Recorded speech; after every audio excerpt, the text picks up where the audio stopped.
Hi friends, welcome to Palnadu kitchens. ఈరోజు నేను మీకు పెప్పర్ చికెన్ ఫ్రై అండి ఎలా ప్రిపేర్ చేసుకోవాలో చూపిస్తాను.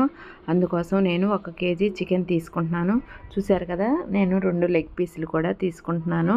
వాటిని 2 వైపులా ఘాట్లు పెట్టుకుంటున్నాను, ఎందుకంటే మనం ఫ్రై చేసుకున్నప్పుడు మసాలా అంతా వాటికి పట్టడానికి. చూశారు కదా, నేను ఇలా చికెన్ ఫ్రై చేసేటప్పుడు ఐరన్ ప్యాన్లోనైతే చాలా టేస్టీగా వచ్చిందండి. చికెను ఐరన్ ప్యాన్లో చేయటం వల్ల నాన్ స్టిక్ కంటే కూడా ఐరన్ ప్యాన్లో చాలా బాగుంటుందండి.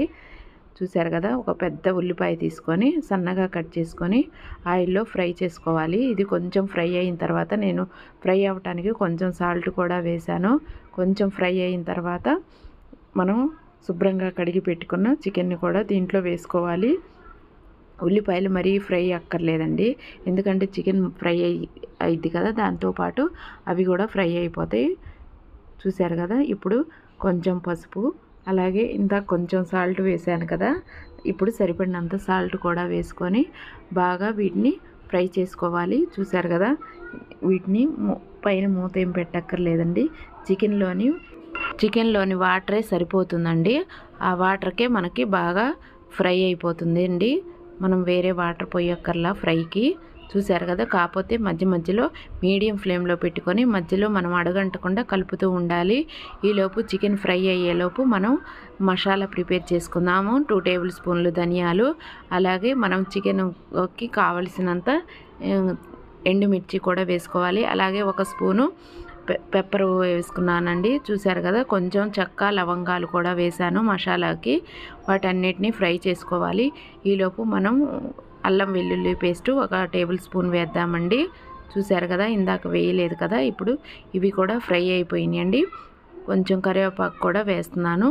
చూశారు కదా, ఇది చల్లారిపోయిన తర్వాత మనం మిక్సీ పట్టుకోవాలండి. లాస్ట్లో స్టవ్ ఆఫ్ చేసిన తర్వాత జీలకర్ర వేసుకోవాలి, ఎందుకంటే జీలకర్ర ముందే వేస్తే మాడిపోతుంది. చూశారు కదా, ఇప్పుడు దీంట్లో ఒక 4 పచ్చిమిర్చి కూడా వేసుకుంటున్నాను. మనం మసాలా అంతా పొడి చేసుకున్నాం కదా, ఇది చికెన్ కూడా 90% ఫ్రై అయిపోయిందండి. ఇప్పుడు లాస్ట్లో కొంచెం మసాలా మిక్సీ పట్టుకున్నాం కదా, ఆ పొడి అంతా కలుపుకొని ఇంకొక 5 మినిట్స్ ఉంచుకొని దించేసుకుంటే సరిపోతుందండి. ముక్క కూడా చాలా ఉడికిపోయింది చూసుకోవాలండి. ఇది ఉడికిపోయిందండి, మసాలా వేసాం కాబట్టి. ఇప్పుడు ఒక 5 మినిట్స్ ఉంచుకొని దించేసుకుంటే సరిపోతుందండి. చూశారు కదా, పెప్పర్ చికెన్ ఫ్రై అండి. లాస్ట్లో కొత్తిమీర పుదీనా వేసుకుంటే సరిపోతుందండి. చూశారు కదా, ఇది బాగా ఫ్రై అయిపోయిందండి. ఇప్పుడు మనం స్టవ్ ఆఫ్ చేసుకొని దీన్ని సర్వింగ్ బౌల్లోకి తీసేసుకుందాము. చూశారు కదా, ఎంతో టేస్టీగా ఉండే పెప్పర్ చికెన్ ఫ్రై అండి. చూశారు కదా, ఉడికిపోయిందండి. ఇప్పుడు మనం దీన్ని సర్వింగ్ బౌల్లోకి తీసేసుకుందాము. ఈ వీడియో కనుక మీకు నచ్చినట్లయితే లైక్ చేయండి, షేర్ చేయండి, సబ్స్క్రైబ్ చేసి పక్కనున్న బెల్ ఐకాన్ని ప్రెస్ చేయండి. అప్పుడు మాత్రమే నా వీడియోస్ మీకు వస్తాయండి. మీకు బెల్లుని ప్రెస్ చేయాలండి, అప్పుడు మాత్రమే నేను నోటిఫికేషన్లోనికి వస్తాయి.